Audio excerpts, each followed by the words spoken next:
Hello Virgo, Sun, Moon, Rising, and Venus signs. Kamusta kayo? Sana po'y nasa mabuti kayong kalagayan. Welcome back po sa Star Tarot. Kung bago kayo rito, welcome din kayo. Thank you for your support. I truly appreciate it. God bless you. Ten of Gabriel. Ayan, finally. Finally, marirealize mo na sa ngayon, Virgo, na it's about time na para humingi na ng tulong.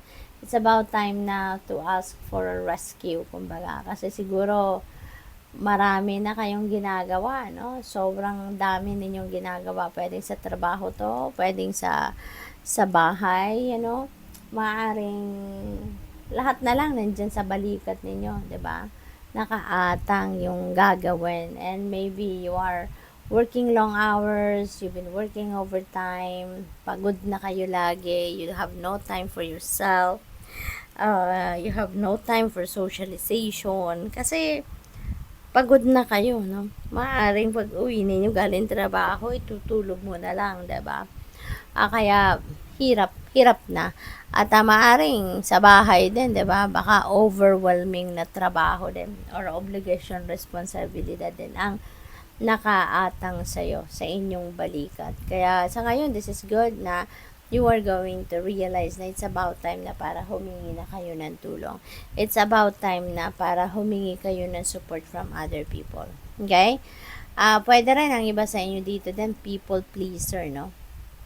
Siguro kaya kayo nagtitiis, nagsasakripisyo kasi gusto ninyong ma-please ang ibang tao. Gusto ninyong matuwa sa inyo ang mga tao. You don't have to, no, Virgo. You don't have to. Tapos, para, ang tawag dito, yung sinasakripisyo ninyo yung inyong kalusugan, sinasakripisyo ninyo ang inyong sariling kaligayahan para lang na mapasaya ang ibang tao. Hindi ba? Parang hindi naman tama. Diba? Kaya, yan, panawagan din yan sa inyo. No? Na kung ano yung kung ano yung para sa'yo, kunin mo. Diba? Ang tawag dito, deserve mo naman na magsaya, deserve mo magkaroon ng time para sa sarili mo. Kunin mo yon, i-claim mo yon. At wag mo nang ibigay sa iba, hindi ba? We have 3 of Michael. Ayan, so maybe it's about time na para kayo ay mag-let go na ng inyong nakaraan. So this is an important calling para sa iyo na you may need to release the past. Okay? At sa gagawin ninyo yan, you will grow from this situation. Okay? Marami kayong matututunan sa sarili ninyo, marami kayong madidiscovery about yourself, 'di ba? Na kakayanan ninyo, no, na naggaling ninyo, 'di ba? Na kaya niyo naman pala, malakas din naman pala ang loob ninyo, yung ganun ba? What else? We have 2 of Raphael. Ayan. So this is new relationship, a new partnership na pwedeng mabuo rito, no? Between you and another person. Pwedeng pwedeng meron ditong makikilala kayo, 'di ba? Baka makikilala niyo na ngayon yung inyong soulmate or ang inyong twin flame, no? At pwedeng kayo ay yung pagkikilalang ito, baka mauwi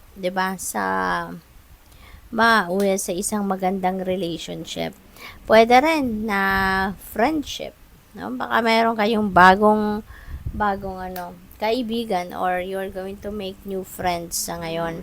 Pwede rin na ang iba siguro sa inyo, kunyari, nasa relationship na kayo, baka meron kayong pinagdaan ng rough patch, no, recently, at sa ngayon, magkakabati na kayo, magkakaayos na kayo, magkakaintindihan na kayo ng inyong person.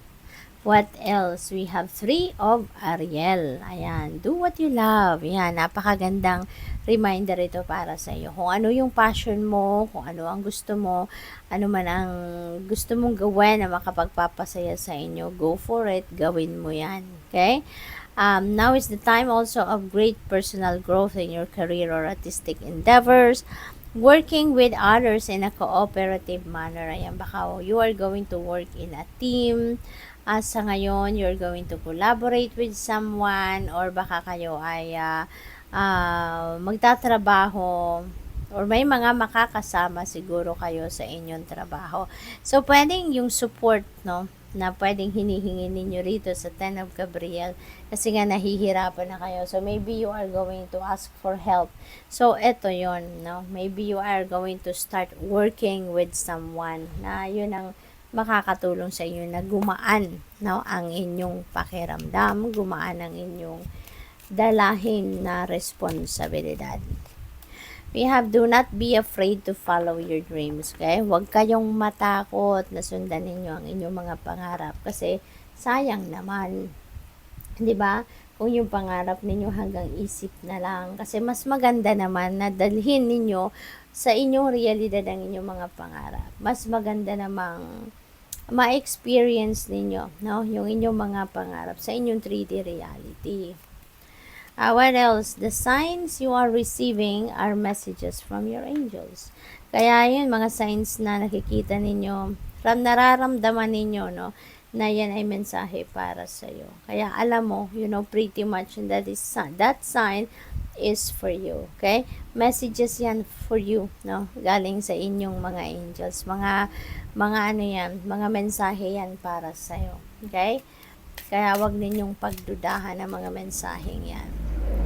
You are a true being of the universe. Your beauty radiates from within. Ayan. So, napakaganda naman kasi yung beauty ninyo, no, yung ganda ninyo from deep within you that is going to radiate at maraming tao, you know, ang maaapektuhan ninyo in a good way. Marami kayong mai-inspire at maraming tao siguro din dito. And yung parang you will be able to touch their